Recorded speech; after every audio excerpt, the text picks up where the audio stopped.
Hello everyone, welcome to युक्ति professional classes. इस video में हम इलेक्ट्रिसिटी एक्ट के एमसीक्यूज देख रहे हैं।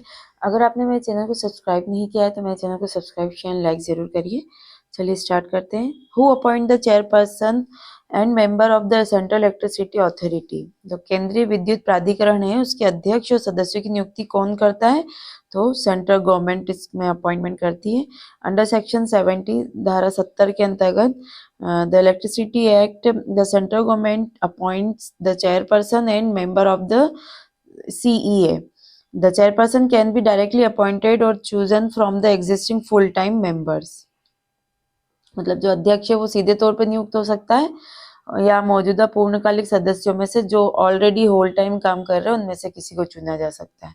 What is the maximum number of members in central electricity authority including the chairperson? Chairperson को मिलाकर मतलब अध्यक्ष को मिलाकर इसमें कितने मेंबर होंगे? ये जो अथॉरिटी इसमें टोटल कितने मेंबर होंगे? इसमें 14 मेंबर्स होंगे। सेक्शन 70 सब सेक्शन 3 में ये मेंशन किया गया है कि the CEA consists of a maximum of 14 members including the chairperson. Out of these up to 8 members can be full time members. इसमें से 8 मतलब लगभग जो up to 8 members हैं 14 में से वो full time members होना चाहिए। Maximum 8 members. Where the headquarter of the Central Electricity Authority located? तो इसका जो हेडक्वार्टर है कहाँ है? तो ये दिल्ली में है। सेक्शन 70 सबसेक्शन 8 के अकॉर्डिंग ये बोला गया है कि जो सीईए का मुख्यालय जो हेडक्वार्टर वो दिल्ली में स्थित होगा। यह बिजली नियमन के राष्ट्रीय स्तर पर केंद्रीकृत समन्वय को सुनिश्चित करता है। तो this ensures centralize coordination of electricity regulation at the national level. Next है according to the electricity act which of the following fields must be represented in the members of the central electricity authority? जो authority है केंद्रीय विद्युत प्राधिकरण के सदस्यों में निम्नलिखित में से किन क्षेत्रों का प्रतिनिधित्व होना आवश्यक है? मतलब जो मेंबर्स होंगे वो कौन से एरिया से लिया जाएगा, किन क्षेत्रों से लिया जाएगा? तो economic, finance, engineering, applied research, इन सब का प्रतिनिधित्व करने वाले व्यक्ति होंगे। तो सेक्शन 70 सबसेक्शन 5 में ही बताया गया CEA must include members with expertise in engineering, applied research in electricity, applied economic, finance, accounting, commerce. ठीक है, तो इन सब का प्रतिनिधित्व करेंगे ये।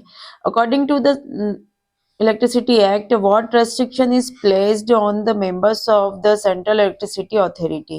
तो जो सीईए के मेंबर्स है उन पर क्या रेस्ट्रिक्शन लगाया गया है, उन पर क्या पाबंदी है, इस बारे में पूछा गया है। तो उन सब पे है they can not have any financial interest in the electricity sector. उनका कोई मतलब फाइनेंशियली मतलब पैसों से रिलेटेड वित्तीय रूप से कोई इंटरेस्ट नहीं होना चाहिए बिजली के क्षेत्र में। जो इलेक्ट्रिसिटी सेक्टर है उसमें कहीं उनका होना नहीं चाहिए। अंडर सेक्शन 71 में इसके बारे में कहा गया है कि धारा 71 के अनुसार सीए का कोई भी सदस्य बिजली उत्पादन जो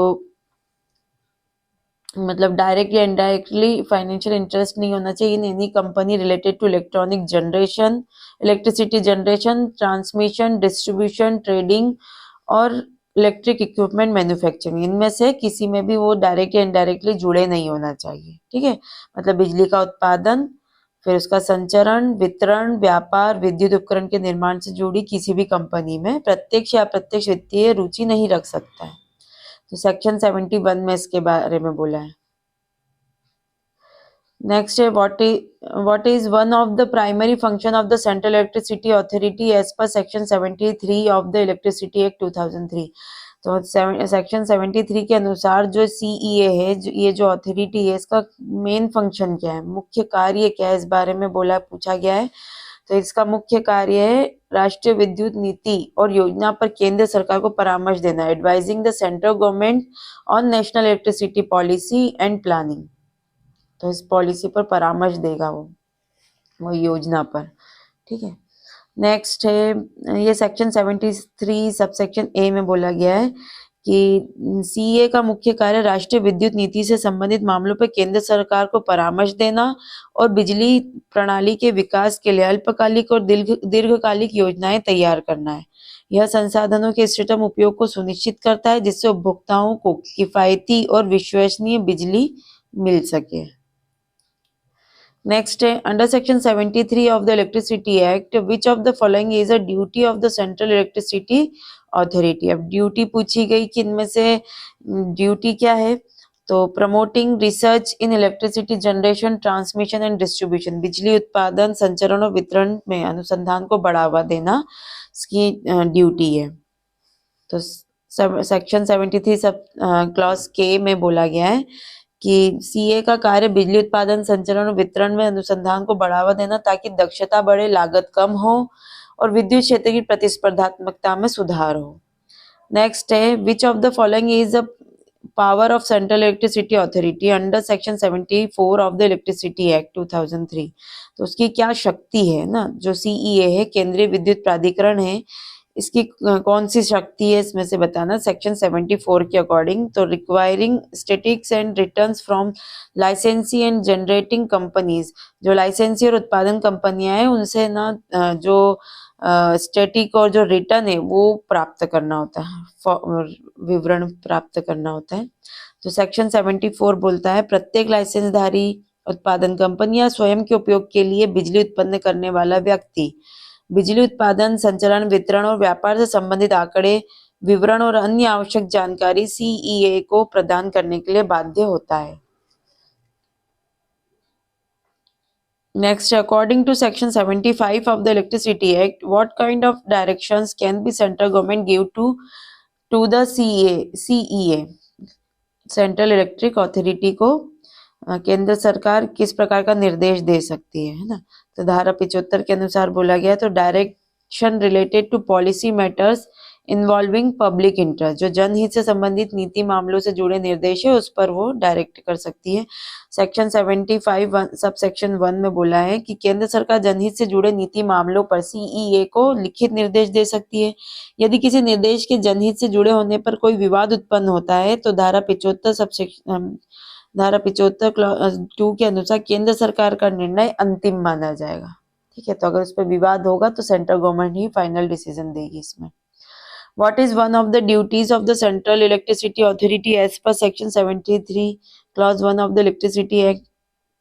तो विद्युत अधिनियम के धारा 73 के अनुसार केंद्रीय विद्युत प्राधिकरण का एक दायित्व क्या है, तो दायित्व जो है collecting and analyzing data related to electricity generation transmission and distribution, तो बिजली उत्पादन संचरण और वितरण से संबंधित डेटा एकत्र करना और उसका विश्लेषण करना इसका दायित्व है। नेक्स्ट है what is the central electricity regulatory commission, तो विद्युत केंद्रीय विद्युत नियामक आयोग क्या है, तो ये जो एक गवर्नमेंट बॉडी है formed under the electricity act के अंतर्गत एक गवर्नमेंट बॉडी बनाई गई है।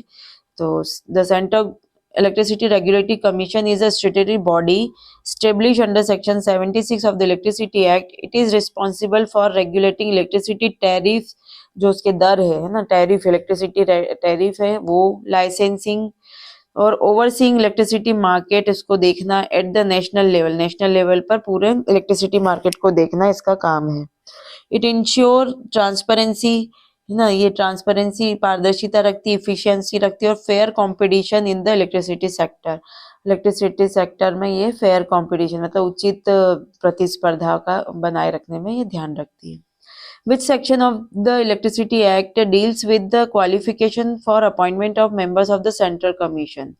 जो सेंट्रल कमीशन के जो मेंबर्स हैं उनको अपॉइंट करने के लिए मतलब उस क्या योग्यता जो योग्यता दी गई वो किस सेक्शन में दी गई, तो सेक्शन 77 में दी गई है क्वालिफिकेशन। तो section 77 of the Electricity Act, the chairperson and members of the Central Electricity Regulatory Commission must have expertise in engineering, finance, economic, commerce, law or management. One member must specialize in generation, transmission और distribution of electricity. तो क्या बोला है कि chairperson और जो other members है इसके तो वो सब काइंड में एक्सपर्टाइज होना चाहिए, या तो इंजीनियरिंग में, फाइनेंस, इकोनॉमिक, कॉमर्स, लॉ या मैनेजमेंट, इनमें से किसी में भी एक्सपर्टाइज होना चाहिए और किसी एक मेंबर का स्पेशलाइजेशन होना चाहिए इलेक्ट्रिसिटी से संबंधित जो जनरेशन, ट्रांसमिशन, डिस्ट्रीब्यूशन है उससे रिलेटेड।